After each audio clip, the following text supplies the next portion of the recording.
Olá pessoal, tudo bem? Hoje nós vamos falar sobre sorriso gengival. Sorriso gengival nada mais é do que essa exposição excessiva da gengiva ao sorrir.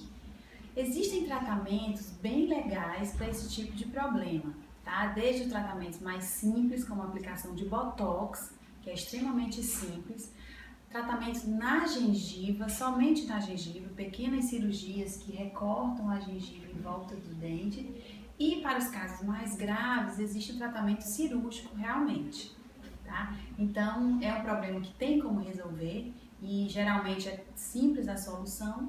E eu aguardo vocês para o próximo vídeo com mais dicas.